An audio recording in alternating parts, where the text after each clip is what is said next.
Hello అండి అందరికీ. అందరూ ఎలా ఉన్నారు? బాగున్నారా? నేనైతే చాలా బాగున్నాను. మీరందరూ బాగుండాలని మనస్ఫూర్తిగా కోరుకుంటున్నానండి.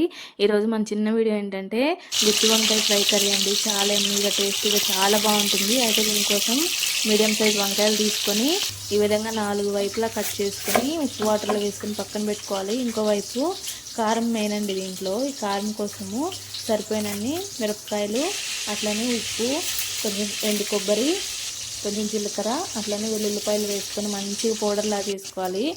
ఇదే చాలా టేస్ట్ వస్తుంది కర్రీకి. చూసుకొని వేసుకోవాలి. ఉప్పు కారం ఇంకా సపరేట్ కారం ఏమి వేయము. ఈ విధంగా మంచిగా పౌడర్లా చేసుకొని పెట్టుకోవాలి. అయితే ఇంకోవైపు పుచ్చులు లేకోకుండా వంకాయలు 4 వైపులా చీరి ఉప్పు వాటర్లో వేసుకున్నాం కదా, అవి ఫ్రై చేసుకోవాలి. దానికోసం బాండీ పెట్టుకొని కొంచెం ఆయిల్ వేసుకొని, మరీ డీప్ ఫ్రై అవసరం లేదు, కొంచెం ఆయిల్ వేసుకొని ఒక 4-5 ముక్కలు లేదా 6 ముక్కలు బాండీ సైజుని బట్టి వేసుకొని, మీడియం సైజే కాబట్టి నాకు 6 పట్టాయి. ఈ విధంగా యాడ్ చేసుకొని మంచిగా ఫ్రై చేసుకోవాలి. ఇలా ఫ్రై అవుతున్నప్పుడు హైలో పెట్టొద్దు, సిమ్లో పెట్టొద్దు. సిమ్లో పెడితే ముక్కకు మొత్తం ఆయిల్ పట్టేస్తుంది. హైలో పెడితే పైపైనంతా మాడిపోయి లోపల ఉడకదు. ఇప్పుడు మీడియంలో పెట్టుకొని మంచిగా ఫ్రై చేసుకుంటాం అనుకోండి, ముక్క బాగా ఉడుకుతుంది, పైన లోపల అంతా బాగా ఉడుకుతుంది. టేస్ట్ అయితే చాలా బాగుంటుంది. సో అందుకని చెప్పేసి కంపల్సరీ మీడియంలో పెట్టే చేసుకోండి. ఈ విధంగా అన్ని పీసెస్ అన్ని ఫ్రై అయిపోయిన తర్వాత ఒక ప్లేట్లోకి తీసుకోవాలి. తీసుకొని మనం ఇంతకుముందు కారం రెడీ చేసుకొని పెట్టుకున్నాం కదా, ఆ కారం అంతా ఈ ముక్కల లోపల కూర్చేసేయాలి.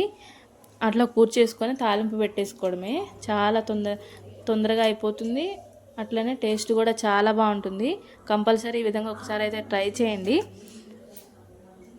ఈ విధంగా కూర్చేసుకొని ఇంతకుముందు మనము ఏదైతే ఫ్రై చేసుకున్నామో ఆ బాండీలోనే మనం తాలింపు పెట్టేసుకోవచ్చు. ఆయిల్ సరిపోయినంత ఉంచుకొని మిగతాది వేరే దాంట్లో ట్రాన్స్ఫర్ చేసుకొని ఆయిల్లో మనము పోపు పెట్టేసుకోవాలి.